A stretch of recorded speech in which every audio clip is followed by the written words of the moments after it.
यहाँ के लोगों को हम कैसे स्किलिंग करें। हम जानते हैं कि आसाम के बहुत सारे स्किल्स, मेरे ख्याल से 50,000 नंबर्स हैं, वो कल आएंगे आपके सामने।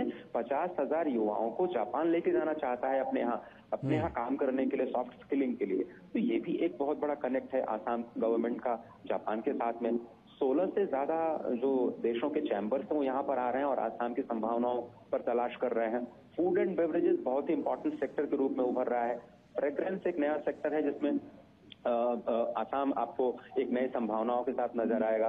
इसी तरह से बाम्बू और हॉर्टिकल्चर जो है, वो बाम्बू बेस्ड प्रोडक्ट्स, आप समझिए कि हम कितने लाख करोड़ रुपए की अगरबत्ती के लिए जो लकड़ी होती है वो चाइना से आयात करते थे, अब इंडिया ने पूरी तरह से बैन कर दिया है। अब हमारे ही देश के बम्बू का इस्तेमाल अगरबत्ती बनाने में किया जाता है, हैंडीक्राफ्ट बनाने में किया जाता है, और अब हम एक्सपोर्ट कर रहे हैं। तो ये जो सारी चीजें हैं, ये न केवल संभावनाओं को दिखाती हैं बल्कि जमीन पर उनको ट्रांसलेट भी करती हैं विकास की धारा में। और ये आसाम से जो ये कहानी शुरू हो रही है, वो गुवाहाटी से शुरू होकर गैंगटॉक तक जाएगी, जहाँ पे हम ऑर्गेनिक प्रोडक्ट्स को लेकर के जाएंगे। फिर मेघालय जाएगी, जहां पर हम सबसे बड़े हाइड्रो पावर प्रोजेक्ट की बात करें।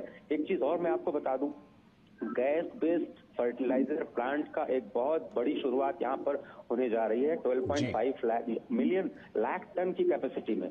आप सोचिए, यूरिया खाद के दाम में सबसे बड़ी खबर आपको बता दूं, यूरिया खाद के दाम आधे होने जा रहे हैं देश में, क्योंकि अब हम आत्मनिर्भर बन चुके हैं। अब हमारे देश में गैस है, उसी गैस से हम अमोनिया और उसी गैस से हम यूरिया बनाने जा रहे हैं। तो आज जो आंकड़ा आया है कि हम फर्टिलाइजर सब्सिडी पर, जो चौहान साहब ने कहा, शिवराज सिंह चौहान साहब ने, कि हम 1.95 लाख करोड़ रुपए खर्च करते हैं खाद सब्सिडी देने पर, फर्टिलाइजर सब्सिडी देने पर, उसमें आपके सोचिए 1 लाख करोड़ रुपए बच जाएंगे। अब वो 1 लाख करोड़ रुपए का आप किस तरह से आप प्रोडक्टिविटी में इस्तेमाल कर सकते हैं, आप सोचिए। तो सबसे बड़ी खबर यही है कि खाद के दाम आपके आधे होने वाले हैं। इसी तरह से नैनो यूरिया के जरिए कैसे हमने प्रोटेक्शन किया, आप जानते हैं। तो इस तरह की कहानियां आएंगी। अब ये देखिए, एक नीको कंपनी है जो कि एनटीपीसी की 100% ओन सब्सिडरी है। वो क्या कर रही है, वो उत्तर प्रदेश के सीतापुर में डिफेंस लैंड जिसका कोई यूज नहीं होता था, उससे 200 मेगावाट का सोलर पावर बनाने जा रहे हैं। उत्तर प्रदेश को भी फायदा, एनटीपीसी में निप्को जो है जिसका मेघालय में हेडक्वार्टर है, उसको भी फायदा, और सोलर का जो टारगेट हमने रखे हैं रिन्यूएबल्स में एक देश के तौर पर, हमारे देश को फायदा। तो यहाँ से बहुत सारी जबरदस्त विकास की कहानियां निकलने जा रही है। अनटैप्ड, मैं बता रहा हूँ, लोग यहाँ पर डरते थे जाने से, क्योंकि सड़कें ही नहीं थी। 8 घंटे गाड़ी फंसी रहती थी हमारी आपकी।